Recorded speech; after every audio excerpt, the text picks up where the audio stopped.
some motherfucking designer right now. Bring it down, bring it down, bring it down. Bring it down, hold that, still Baik, nama saya Thomas Eli Hulu dari Kampus Institut Sains dan Teknologi TDPAR DD, Prodi Teknik Informatika. Sekarang kita akan belajar tentang mata kuliah sistem operasi dengan judul manajemen memori utama dengan dosen Der Nicholas Yombing MM. Memori utama. Sistem operasi memiliki tugas untuk mengatur bagian memori yang sedang digunakan dan mengalokasikan jumlah dan alamat memori yang diperlukan, baik untuk program yang akan berjalan maupun untuk sistem operasi itu sendiri. Tujuan dari manajemen memori utama adalah utilitas CPU meningkat dan untuk meningkatkan efisiensi pemakaian memori. Memori utama atau lebih dikenal sebagai memori adalah sebuah array yang besar dari word atau tab yang ukurannya mencapai ratusan, ribuan, atau bahkan jutaan. Setiap word atau tab mempunyai alamat tersendiri. Memori utama berfungsi sebagai tempat penyimpanan instruksi atau data yang akses datanya digunakan oleh CPU dan perangkat MK. Memori utama termasuk tempat penyimpanan data yang bersifat volatile atau tidak permanen, yaitu data yang akan hilang kalau komputer dimatikan. Sistem komputer modern memiliki sistem hierarki. Artinya memori yang ada di komputer disusun dengan tingkatan kecepatan dan kapasitas yang berbeda. Memori yang memiliki kecepatan sama dengan kecepatan prosesor memiliki kapasitas yang kecil, berkisar hanya dari ratusan KB hingga 4 MB dengan harga yang sangat mahal. Sedangkan memori utama yang kecepatan jauh di bawah kecepatan prosesor memiliki kapasitas yang lebih besar, berkisar dari 128 MB hingga 4 GB atau GB. Dengan harga yang jauh lebih murah, sistem hierarki memori ini memiliki tujuan agar kinerja komputer yang maksimal bisa dapat dengan harga yang terjangkau. Manajemen memori.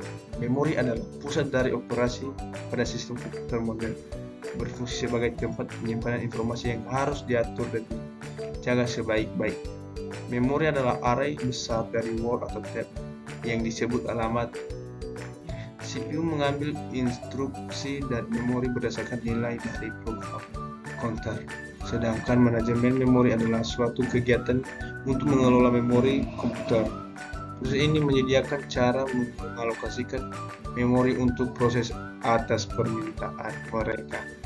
Adapun beberapa jenis memori, yaitu memori ROM, RAM, cache memori, dan memori pendukungnya ada 3, yaitu floppy, hard disk, dan CD. Ada juga fungsi manajemen, yaitu sebagai berikut. 1. Utilitas CPU meningkat. 2. Data dan instruksi dapat diakses dengan cepat oleh CPU. 3. Tercapai efisiensi dalam pemakaian memori yang terbatas. 4. Transfer data dari ke atau memori utama ke dari CPU dapat lebih efisien. 5. Mengelola informasi yang dipakai oleh dan tidak dipakai. 6. Mengalokasikan memori ke proses yang memerlukan. 7. Merealokasikan memori dari proses telah selesai. 8. Mengelola swapping atau bagging antara memori utama dan disk. Ada beberapa isi memori, yaitu sebagai berikut. Instruksi eksekusi yang umum. Contohnya pertama mengambil instruksi daily memory. Instruksi dikodekan dan mungkin mengambil operan dari memori setelah instruksi dieksekusi pada operan hasil yang dikirim ke memori. Swapping merupakan pemindahan proses dari memori utama di ke disk dan kembali lagi sebuah proses harus berada di memori utama dieksekusi.